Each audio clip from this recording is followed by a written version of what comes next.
Cześć, ja mam na imię Aneta. Cześć, jestem Marcin. Jesteśmy dzisiaj na lotnisku i spełniamy nasze kolejne marzenie. Lecimy na Wyspy Owcze. Przed nami 3 loty z 2 przesiadkami. Lecimy przez Amsterdam i... Kopenhagę. bo dolecenie na Wyspy Owcze wcale nie jest takie łatwe. Zaraz wam więcej o tym opowiemy. Wyspy Owcze to terytorium zależne od Danii, położone 1500 km od Kopenhagi. Nie należy do Unii Europejskiej ani do strefy Schengen. Ten wulkaniczny archipelag składający się z 19 wysp o powierzchni nieco większej niż 2 Warszawy zamieszkuje 55 000 osób i aż 70 000 owiec. Najszybciej na wyspy można dostać się samolotem, bezpośrednio z kilku miejsc w Europie. Na archipelag można też dotrzeć promem, ale podróż z Danii trwa prawie 40 godzin. Jesteśmy na Wyspach Owczych. Jest zaskakująco piękna pogoda i zaskakujące 12 stopni w porównaniu z 30 wczoraj. W Polsce znaczy.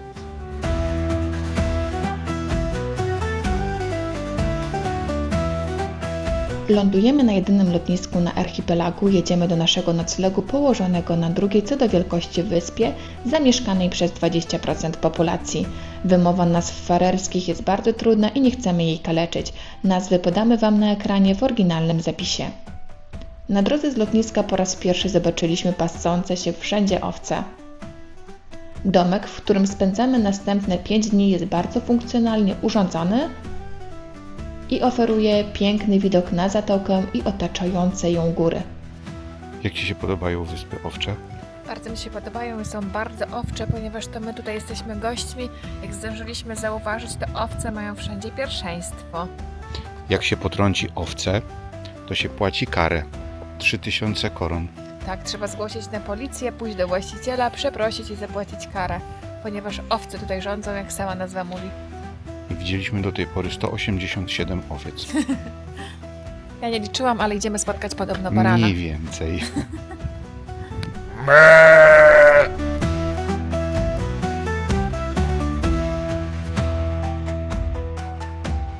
Miejscowość, w której się zatrzymaliśmy, znajduje się w północno-wschodniej części wysp, godzinę drogi od lotniska. Mieszka tam zaledwie 120 osób. To jedno z wielu miejsc na Wyspach Owczych, gdzie można zobaczyć farmy łososi. Rybołówstwo to najważniejsza gałąź gospodarki, odpowiadająca za 20% PKB.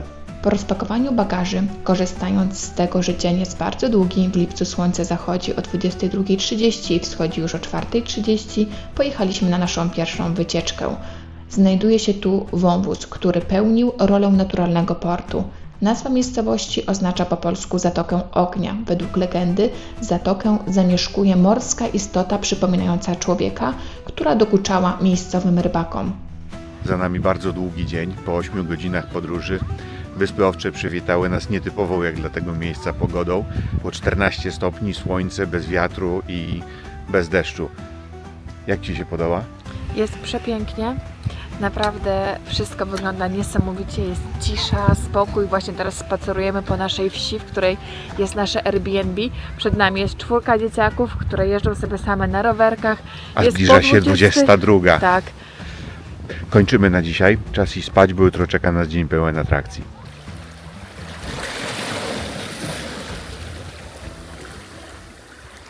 Zaletą dobrze wyposażonego apartamentu jest możliwość przygotowania śniadania na miejscu. Na wyspach jest to w sumie konieczność, bo w wielu miejscowościach nie ma żadnych restauracji i kawiarni. Opowiemy Wam później, jak Farerczycy sobie z tym radzą. Planując zwiedzanie, trzeba dostosować się do pogody i planować z dnia na dzień. Dzisiaj kontynuujemy zwiedzanie wyspy Eysturoy. Nazwa miejscowości, w której właśnie jesteśmy, oznacza wąwóz wypełniony wodą i pochodzi od charakterystycznej formy erozyjnej, która kiedyś pełniła rolę portu, a obecnie odbywają się w niej koncerty. Na początku XX wieku mieszkało tu prawie 300 osób, obecnie jest ich 10 razy mniej. Nie ma tu wielu podstawowych usług, najbliższy sklep spożywczy jest 14 km. W 1929 roku powstał tu kościół, pierwszy, w którym odprawiono mszę w języku farerskim. Na klifie sąsiadującym z miejscowością wytyczono szlak, z którego roztacza się spektakularny widok. Ostatni przystanek tego dnia to Saksun, miejscowość na północnym zachodzie wyspy Strejmoj. Ta miejscowość to jedna z ikon archipelagu. Jest położona na brzegu jedynej na wyspach laguny. Mieszka tu zaledwie 10 osób, a charakterystyczny biały kościół był pierwotnie zbudowany w innej miejscowości, a następnie rozebrany, przeniesiony przez góry i odbudowany tutaj.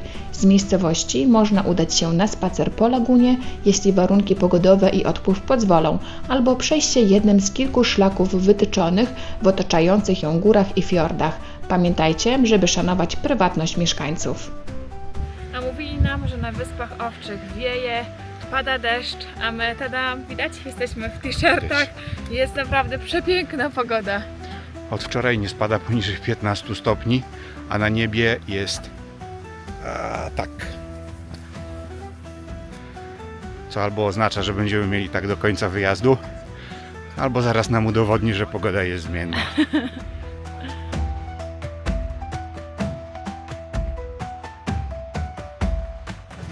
Jesteśmy po pierwszym intensywnym dniu zwiedzania Wysp Owczych. Dzisiaj poruszaliśmy się głównie po wyspach centralnych.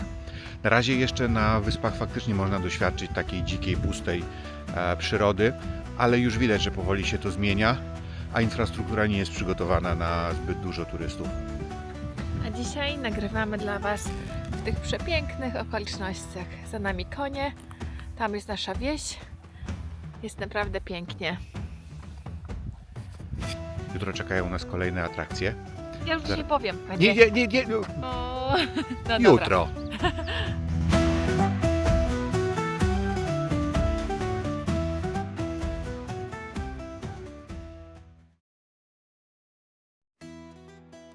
Dzień zaczęliśmy od wizyty w stolicy, która znajduje się na wyspie Strejmoj. Miasto zostało założone w X wieku przez wikingów, ta część boga burzy i piorunów, a jego nazwa oznacza port Tora. Mieszka tu co czwarty farer. To główny port, do którego przypływa prom z Danii. Niedaleko miejsca, gdzie przybija prom, znajduje się punkt informacji turystycznej, w którym można dowiedzieć się, co ciekawego dzieje się na wyspach. W najstarszej dzielnicy miasta znajdują się budynki rządowe oraz maszt z flagą, czyli meszcze. Według niektórych biały kolor na fladze oznacza wszechobecną na wyspach mgłę. W jednej z lokalnych kawiarni zamówiliśmy kawę parzoną w rzadko spotykany sposób, mianowicie w syfonie. Tego typu urządzenia powstały w połowie XIX wieku i zapewniają nie tylko aksamitną i delikatną kawę, ale również widowiskowy sposób jej przyrządzania, przypominający bardziej laboratorium niż kawiarnię.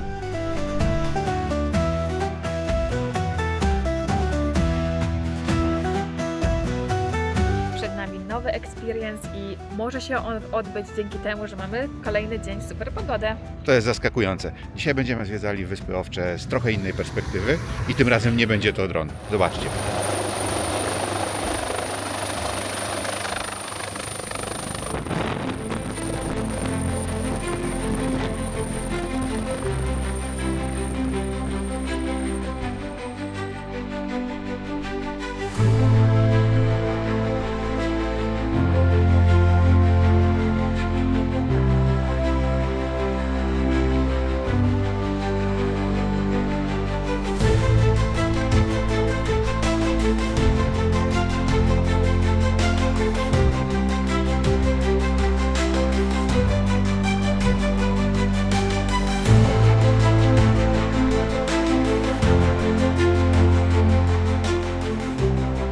Ze stolicy dolecieliśmy do Klaksvik i tam wstąpiliśmy do lokalnej restauracji serwującej naprawdę dobrą zupę rybną oraz do lokalnego browaru oferującego piwo rabarbarowe. Klaksvik to drugie co do wielkości miasto na Wyspach Owczych. Z miasta prowadzi stosunkowo łatwy szlak turystyczny na punkt widokowy i stąd rozpościera się widok na całe miasto, o ile właśnie nie ma mgły.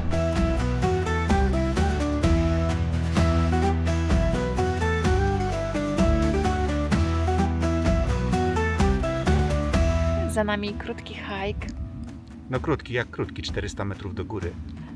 Tak, pogoda jest ciągle przepiękna. Jak rozważacie przyjazd na wyspy, to pogodę możemy zdecydowanie polecić. I zabranie z krótkich spodenek i t-shirtów. Kurtki przeciwdeszczowe są zupełnie niepotrzebne.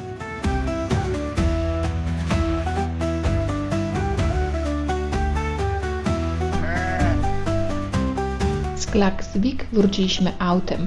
Trasa do naszego apartamentu zajęła niecałe 40 minut między górami, pastwiskami i owcami. Przed nami kolejny dzień przygód. My jesteśmy tutaj z grupą zorganizowaną, więc codziennie dowiadujemy się nowych ciekawostek, które postaramy się Wam przekazać w filmie. A dzisiaj będziemy zwiedzali dla odmiany nie z powietrza, a z promu, chociaż pogoda dzisiaj zrobiła się taka trochę bardziej typowo farerska. Jak widzicie, jest mgła, ale nie pada. Zanim dojedziemy do portu, zatrzymujemy się na stacji benzynowej, która na wyspach pełni rolę miejsca spotkań, zastępując sklepy, kawiarnie i restauracje. Znowu można kupić jajka, śmietanę, masło, wszystkie produkty, które są potrzebne. Papier toaletowy, a nie, ręcznik. I przyjść na randkę. Przyjść na randkę. Na co dzień poruszamy się autem elektrycznym i również na Wyspach Owczych ładowarek jest naprawdę sporo. Dosyć często można spotkać auta elektryczne na drodze, natomiast nie udało nam się znaleźć aktualnych statystyk dotyczących ich liczby.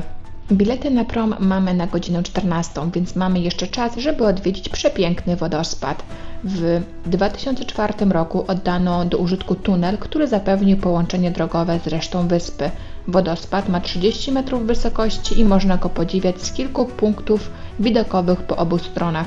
W okolicy wytyczono wiele malowniczych szlaków turystycznych. Przy dobrej widoczności widać stąd najdalej na zachód wysuniętą wyspę archipelagu, którą my za chwilę odwiedzimy. Rejs promem na Myczny trwa około 40 minut. Przy dobrej pogodzie jest to znakomita okazja do podziwiania wysp, fiordów i niesamowitych formacji skalnych. Prom i helikopter to jedyne możliwości dostania się na wyspę, a przy złej pogodzie istnieje ryzyko, że nie da się z niej wrócić. Jedna z farerskich artystek napisała nawet piosenkę o takim przymusowym pobycie na wyspie. Link znajdziecie w opisie. Na wyspie mieszka na stałe 16 osób. Wejście na szlak jest płatne i możliwe tylko w towarzystwie przewodnika, aby chronić lęgowe tereny maskonurów, które można łatwo nieświadomie zadeptać. Naszym przewodnikiem była osoba, która jako ostatnia uczęszczała do lokalnej szkoły, dzięki czemu znała wyspę, jej historię i zwyczaje z pierwszej ręki. W szkole mieści się obecnie Centrum Informacji Turystycznej. No i chcieliśmy, to mamy pogodę owczą, zrobiło właśnie z 5 stopni i wieje przeokrutnie. Mam na sobie 4 warstwy ubrań. No tylko dlatego, że piąta się czapkę. nie zmieściła. Tak, to jest super zimno. Mam nadzieję, że oglądanie tych pafinów będzie tego warte. Idziemy. Mycznes to największa kolonia maskonurów na północnym Atlantyku. Maskonury to niewielkie ptaki morskie, które większą część życia spędzają na morzu, wracając na ląd tylko na okres lęgowy. Potrafią nurkować do 60 metrów i latać z prędkością dochodzącą do 90 km na godzinę, mimo że styl ich lotu na to nie wskazuje. Mieszkają w norkach wyposażonych w łazienki dla piskląt. Maskonury łączą się w pary na całe życie. Ich dzioby świecą w świetle ultrafioletowym i mają zęby służące do trzymania zdobyczy. Maskonury są uważane przez ludy północne za pośmiertną postać marynarzy i rybaków, którzy zginęli na morzu. Jesteśmy na Pafinowej wyspie i niesamowite zobaczyć całe rodziny Pafinów i to, że doświadczyliśmy naprawdę wyspiarskiej pogody. Nic nie widać, nie ma widoków, ale to ma też swój naprawdę prawdziwy urok. Ja przemarzłam, jestem zmarznięta i mam nadzieję, że na dole czeka na nas zupa rybna. A ty? Ja też bym zjadł zupy rybne. Jak ci się podoba? Pafiny są strasznie fajne i jest ich tutaj mnóstwo, więc jeżeli chcecie je zobaczyć, to bezpośrednio tu, bo na innych wyspach są pojedyncze sztuki, a tu jest cała ogromna kolonia. Wróciliśmy trochę zziębnięci, ale na szczęście nie musieliśmy zostać na przymusowy nocleg na wyspie.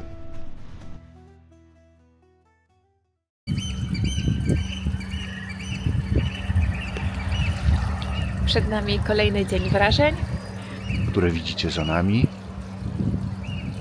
Wprawdzie zaczyna padać, ale przy 150 km na godzinę prawdopodobnie nie będzie tego czuć. Dzisiaj płyniemy łódkami, które nazywają się RIB. Oznacza to Rigid Inflatable Bottom, czyli ponton ze sztywnym dnem. Zaraz zobaczycie, jak to wygląda. Tak, cała nasza przeprawa będzie trwała około 1,5 godziny. O ile pozwoli pogoda, bo zaczyna się robić dosyć chłodno. Tak jak powinno być na Wyspach Owczych, więc bardzo się cieszę.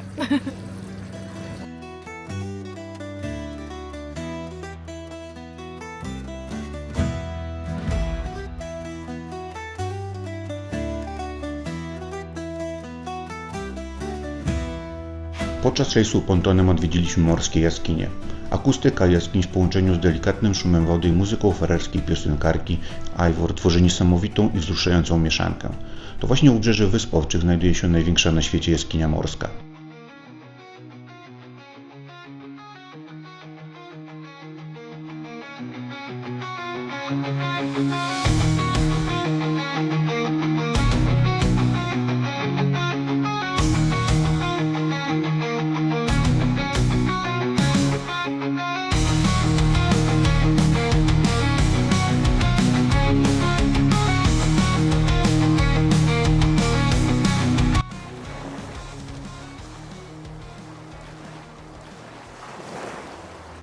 Więc jesteśmy już po rejsie, było niesamowicie. Rozmazany tusz od rzęs jest oznaką wzruszenia. Było po prostu wow, wow, wow. Wczorajsze Pawiny i dzisiejszy rejs to absolutnie dwie rzeczy, dla których warto tutaj przyjechać.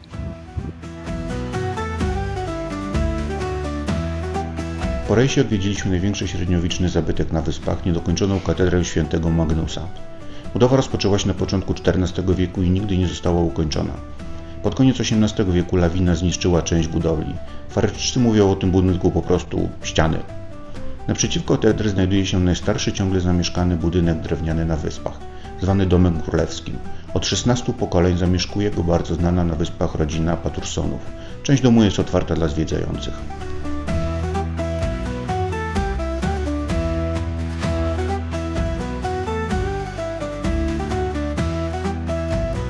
Przed nami ostatni przystanek dzisiejszej wyprawy.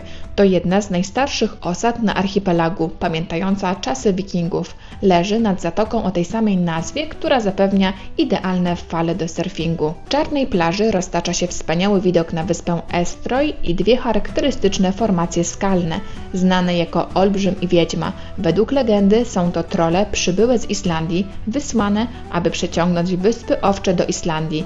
Ich plan się nie powiódł, a poranne słońce zamieniło trolle w skały.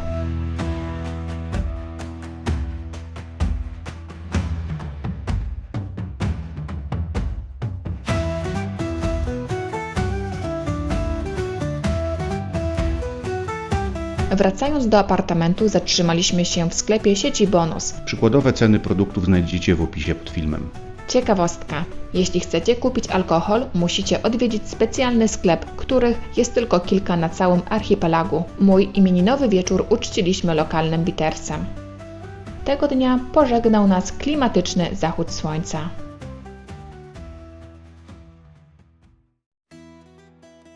Dzień przywitał nas deszczem. Na wyspach pada średnio przez 280 dni w roku, więc nie powinniśmy być zaskoczeni. Szukanie lasu jest jak szukanie grzybu. To bardzo nietypowy widok dla Wysp Owczych, bo lasów jest tu 19. W sumie to jest chyba 100 hektarów, czyli 0,06% powierzchni wysp. Co więcej, nie występują tu żadne naturalne lasy. To, co za chwilę, mam nadzieję, zobaczycie, to las posadzony sztucznie, tak jak wszystkie inne. Archipelag nie posiada żadnych naturalnych lasów, jedynie kilkanaście sztucznie stworzonych, które zajmują łącznie około 100 hektarów, czyli 1/10 lasu kabackiego.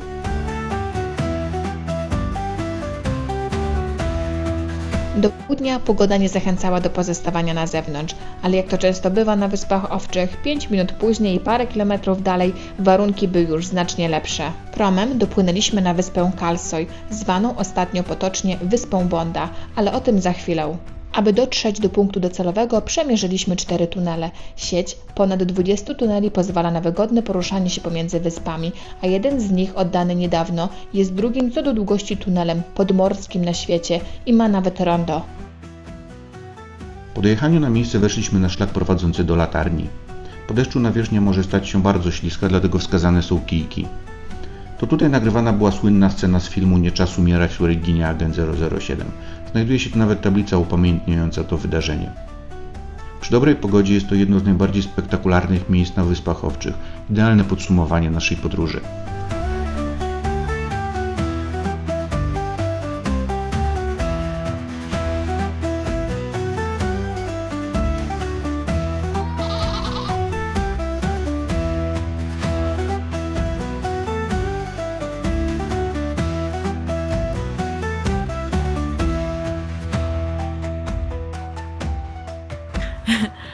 Przed nami ostatnia noc na archipelagu i podsumowując wyjazd, naprawdę było przepięknie. Pogoda przez cały tydzień nam dopisywała.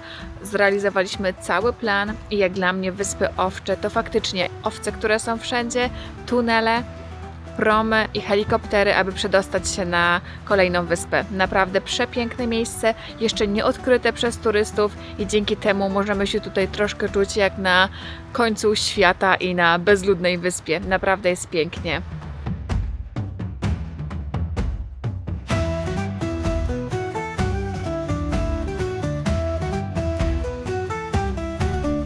Meh.